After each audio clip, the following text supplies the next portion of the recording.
When we first met Ed and Loretta knew that she had a cancer that the doctors had told her was not curable and that it was terminal. So she knew that she was going to die, that her life was going to be taken as a result of the cancer.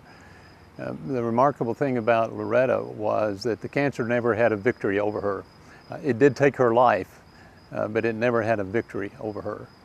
And I think the reason for that, and what I see so strongly in Loretta's life, was that she understood the big picture. She understood reality, that her life was not measured by the days that she has here, but she more deeply than most people understood that her life is measured by everlasting life, by eternity. I think so often of the words of the Apostle Paul when he said to the Philippians, "You're citizens of heaven." Loretta understood that she was a citizen of heaven, and she ordered her life around that reality. And it really was a quite remarkable life, a wonderful witness, and a great thing to see and in some way sort of be a part of as a friend. The book is very genuine in terms of the experiences. It doesn't sugarcoat anything. Obviously, the entire family was going through struggles with the cancer coming. They thought that the cancer had gone, and then the cancer was there again in the more serious consequences where they began to look at it as a terminal illness. With anyone, that raises huge challenges about what's going on, why me, what's life about. But in some particular ways, for a Christian who believes so strongly in God, faith in God, and the ability of God to heal, it raises deep questions that are often hurtful questions in the exploration, questions that need to be pursued at a depth that a lot of people just don't go to. And the book was very candid as the family dealt with that, of the challenge to their faith and the challenge to their belief. The other part of the book, of course, was Loretta's story, and how, while the family came around her and supported her, she supported the family through all of her illness in so many ways. Ed, in this context, was both a husband and father, and he was also pastor. Ed has a pastor's heart. He has great compassion for people. So with that heart and with that compassion, he naturally will reach out to people in his congregation and beyond as a minister, as one who is trying to bring them closer to the Lord, as one who is trying to answer questions in their lives that we all as Christians deal with.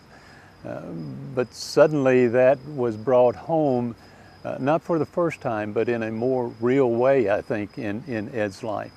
And so he had his role as pastor, but also as husband. So he was asking those questions at a depth that he had never had to ask before.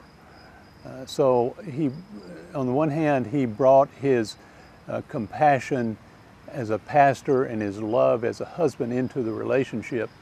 And yet, because it was Loretta, because it was the love of his life, he had deep questions that needed to be answered as well. And rather than just receiving, Loretta recognized that and gave back to Ed and gave back to the family, wanting them to know some of the peace that she knew as she went through this struggle with cancer.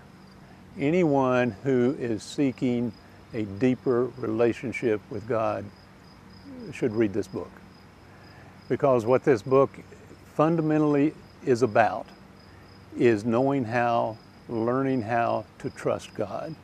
And that's what we're called to. You go back to the Garden of Eden to the present. God is calling us to a deep level of trust in Him. So anyone who is seeking a deeper relationship, a deeper understanding of who we are in Christ ought to read this book. but then especially those people who are struggling with an illness or struggling immediately with some loss, have that challenge. And of course, particularly those who are struggling with cancer should read this book, because it speaks not only in the context of trust, but it speaks directly into what they are dealing with in their lives, and can lead them to a level of peace and comfort that they need so much in their lives.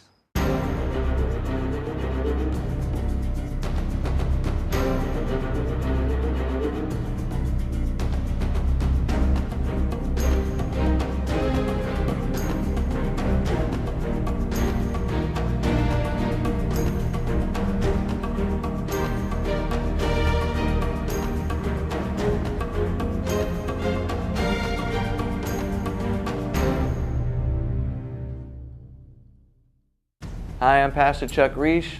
I'm the executive producer at Horizon Media Studios. It's a 501c3 media ministry, and what we're doing is helping other ministries tell their story. Homeless shelters and children's homes, Bible colleges, seminaries, mission sending agencies. With your help, we can continue to help tell their story, to inspire the world, to shine their light, and let God get the glory for the work that's being done in advancing the kingdom of Jesus Christ.